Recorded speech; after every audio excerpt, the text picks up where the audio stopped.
Hello class. So I wanted to show you today some basics on how to use the Chinese brush paints. So each of you should have gotten a few of these tubes.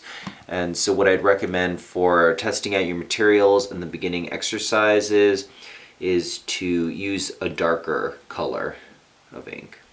Once you get more familiar with using these materials, you can start fiddling around with more inventive ways of using color.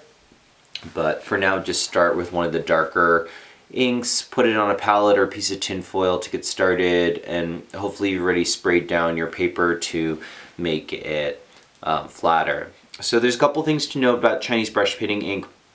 One is it's never permanently dried or fixed. The water can reactivate dried ink, so a lot of Chinese brush painters save the same ink, let it dry, and will reactivate it just by taking a wet brush to it. So what you're going to need is a cup of water for your brushes. You're going to need some sort of palette or tin foil, something waterproof to put the ink down. You're going to need a lot of paper towels. There's a lot of water involved in Chinese brush painting, and so you use paper towels quite often to dry the brush, to wipe away, dab away at your paper. So the most important thing to know about the Chinese brush painting inks is that it can be reactivated. So everything that you paint is not really set. So just be careful. That can create really beautiful effects, or it can undo a lot of what you've done. So you've also got in your bag of supplies Chinese brushes, and Chinese brushes are different from Western brushes because they are designed to hold water. And so you can see this thick part, that's all full of water. It's a reservoir. So if you see me, it will just continue to deposit water almost like a quill. That's one thing to note. It can be easy for there to be too much water in your brush, and so you want to usually, before you use a brush, dab at the sides a little bit, dab at the paper towel depending, and so that's for you to fiddle around with. So I'll just start demoing you a couple things with the Chinese brush paints. So there's water in my brush right now, and I'm just going to load up this brush, make sure it's evenly distributed. And one thing to note, the proper way to hold a Chinese brush painting brush is actually in two places. So you're actually holding it between your thumb and your index finger, and also in between your middle finger and your ring finger, like this. It's for extra stability. And so the first thing for you to fiddle around with is what kind of different marks will the brush make. So I'm just going to demo you something really quickly. It's just a quick bamboo exercise. So the Chinese brush painting brushes can be used in a couple ways. One way is on their side. So over here I'm going to demo to you the stalk, the trunk of the bamboo. And so I'm just going to do a section by section of the bamboo. And you actually use the fact that there's some water in the brush to give you the effect of shadow and light.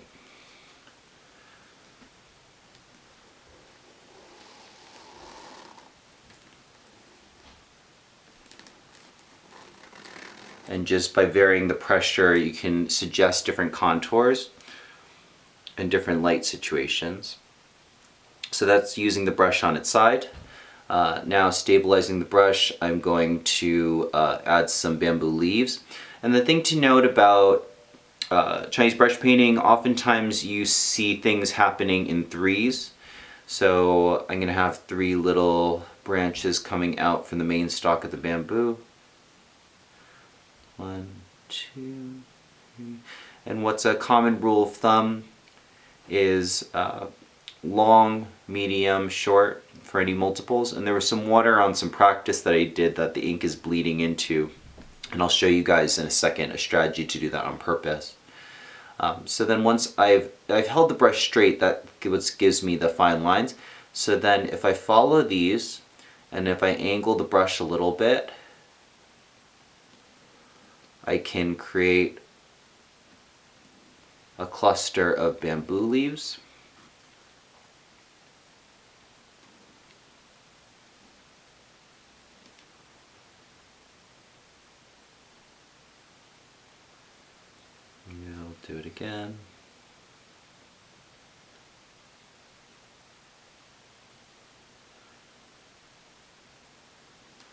So these brushes are designed to create different shapes depending on the pressure and how low you dip the brush as it comes down to your paper. So you can see the more I press down, the wider my stroke is. Something you can do too, over here I'll show you a leaf in perspective.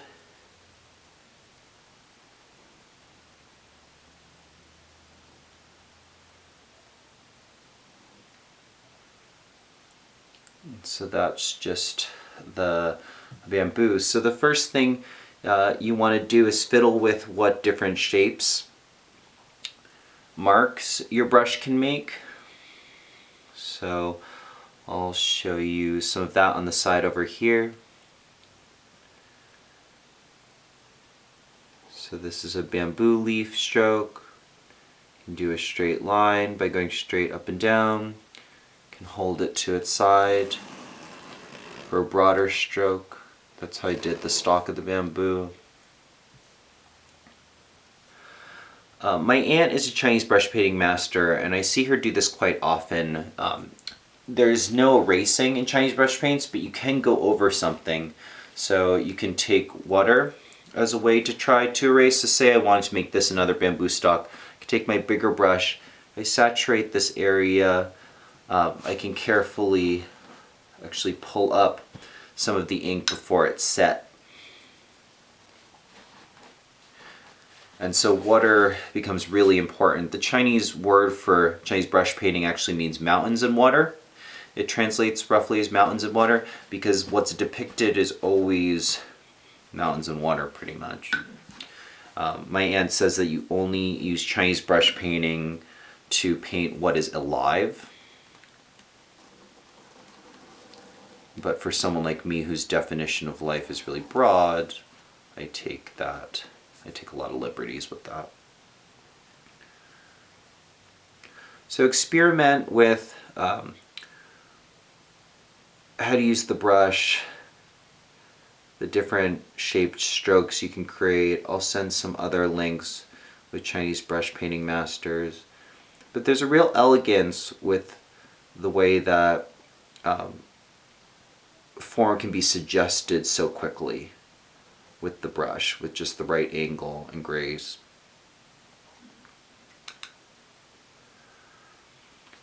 Can intentionally water down some of that ink to give yourself a little bit more atmosphere.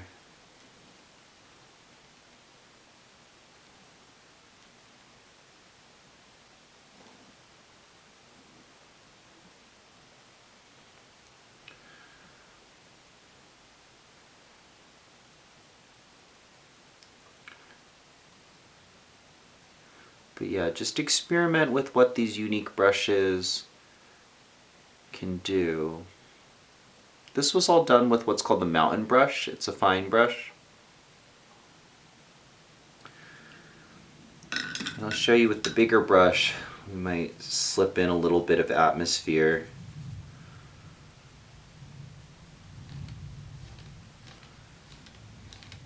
It's just a bit of space.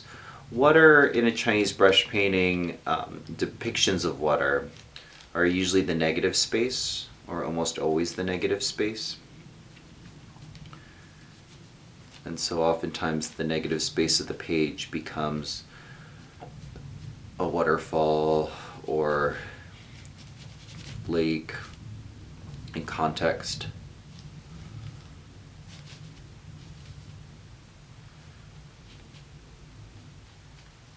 Right now I'm working on toned silk, so it's actually silk that has a bit of pigment to it to be this sort of champagne color. It lets white ink sit really nicely. So I'm adding just some organic atmosphere to my little test.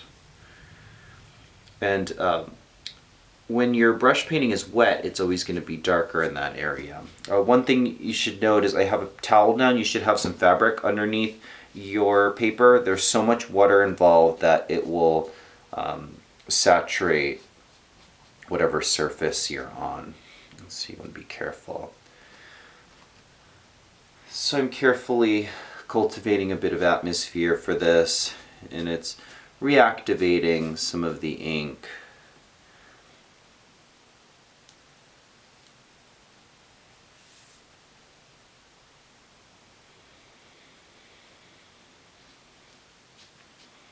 Yeah, so that's just some basic strokes and how you might start using them. Flip this around so you can see.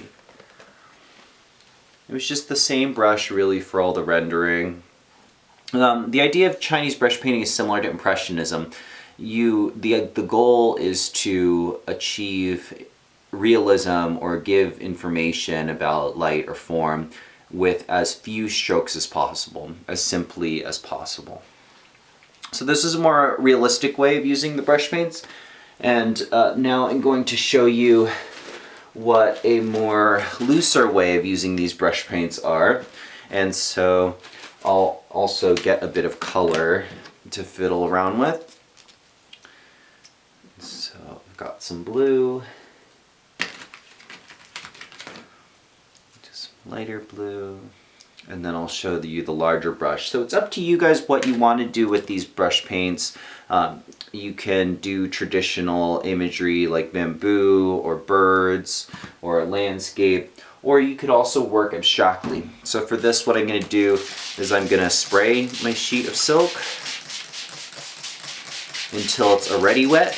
And I grew up watching my aunt do this, where she would deeply saturate the surface she's working on, so that way the inks will move a lot more organically on that surface.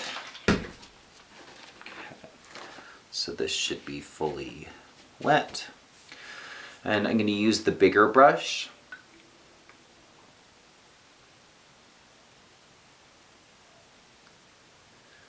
And then let's take a little bit of this dark blue ink. So always remember, fiddle around with how much water is in the brush, fiddle around with the angle of your strokes. Are you working from the tip or using the side?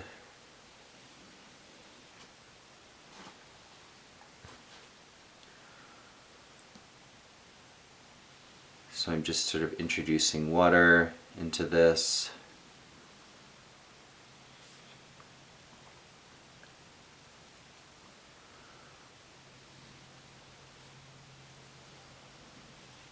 And you can blend with Chinese brush paints, especially when the surface is wet. The inks will want to kind of bleed into each other. So this might be really vibrant right now, but as it dries it will dull out a little bit. So to keep fiddling with it.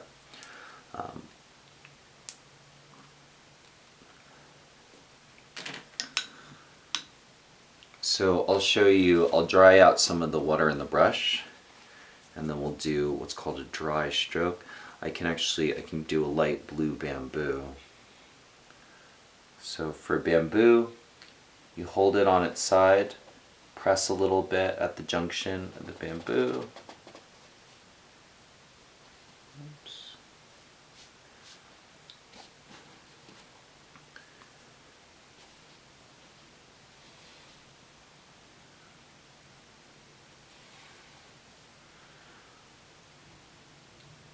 And you can get your brushes, even the big ones, to go to a tip by rolling them on your palette.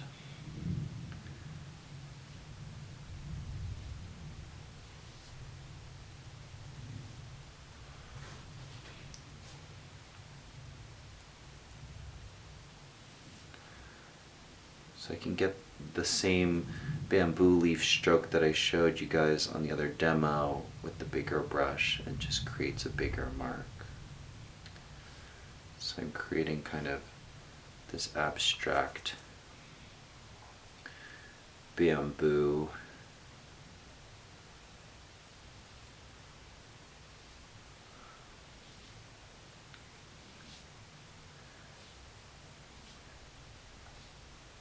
Think about what imagery makes sense to create with the brush paints. What might look good in this medium, what might not look so good. It's always important to consider that when you're working. More of this darker ink.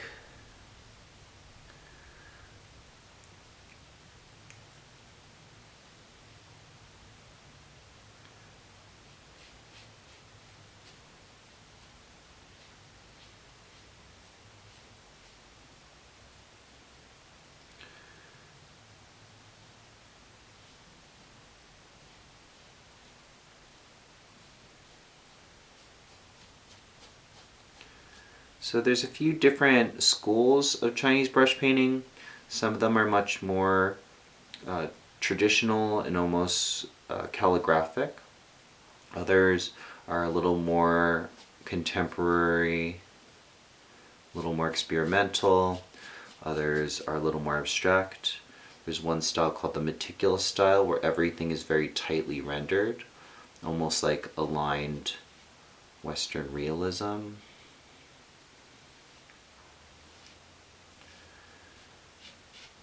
Yeah, so the material that Chinese brush paints has the most in common with is gouache.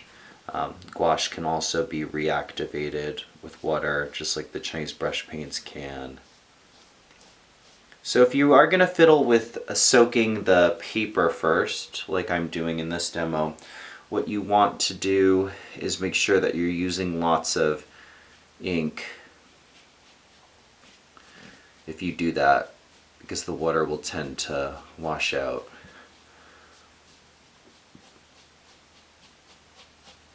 Any of the pigment.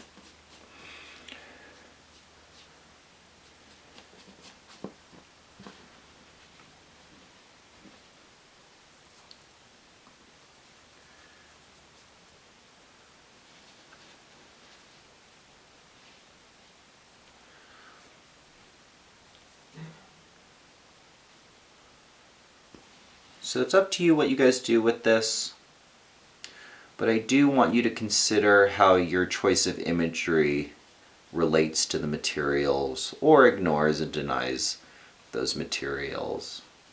You always want to consider your materials into your ideas or your strategies for working, even if it's something quicker.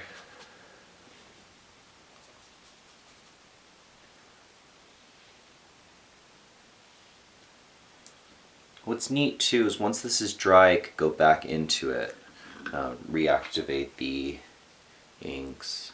Oh yeah. So now I think I'll go back to the thinner, finer detail mountain brush, add some white accents.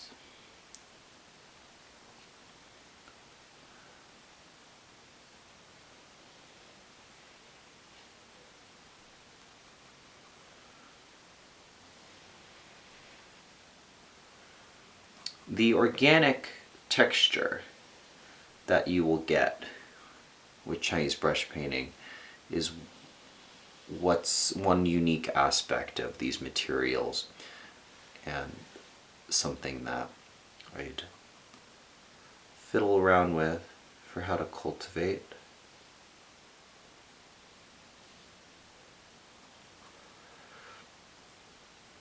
Sometimes you have to practice a stroke above the paper before you actually touch down.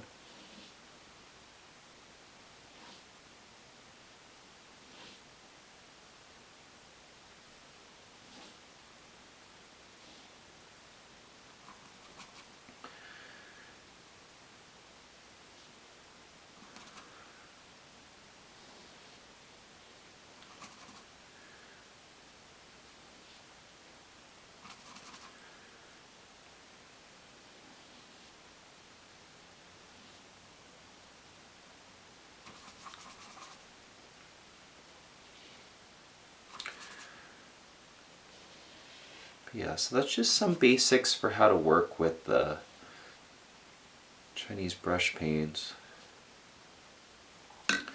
One last thing I can demo for you all is just how I would use the brush to accomplish a few different subject matters.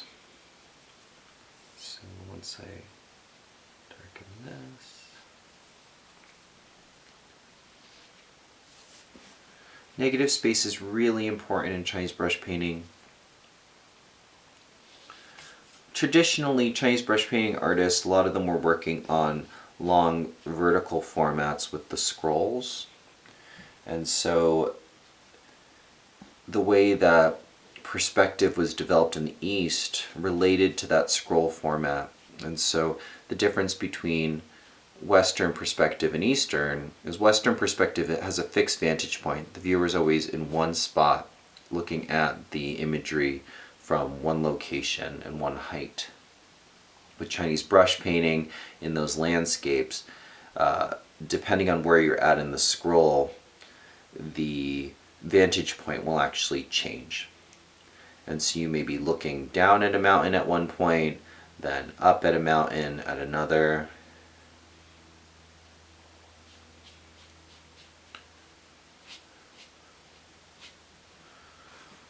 So this is just a little bit more of a stylized, abstract way to fiddle around with the brush paints and the colors. So let me show you the last thing. So lastly,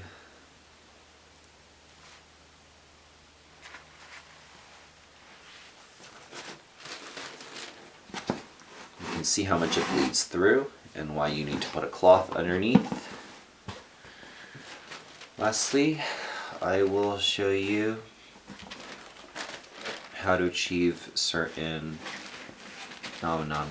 So as you saw, the brushes pressed at the right pressure, at the right speed, the right depth down to the page are going to create leaf shapes, and by varying the directionality, the pressure, the speed at which you put down the mark, you can change that. So I'll show you how you might begin to render something like a rock or a mountain, because mountains are just kind of different scaled rocks.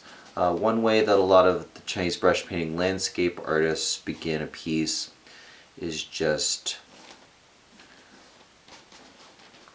by laying down some abstract moments. Might even dab at some of those.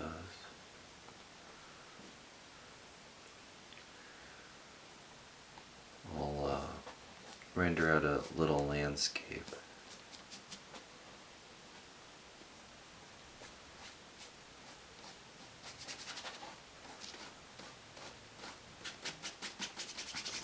And so this is a way of using the brush when it's a little more dry, and that will start to create a little bit more texture. So let's say we're rendering a stone face mountain or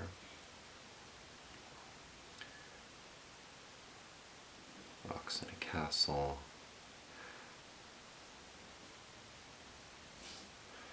One thing that's important with Chinese brush painting, consider a consistent light source. It can just be helpful. So I'm clustering my shadows to the right, pulling a little faster to create some more atmospheric effects.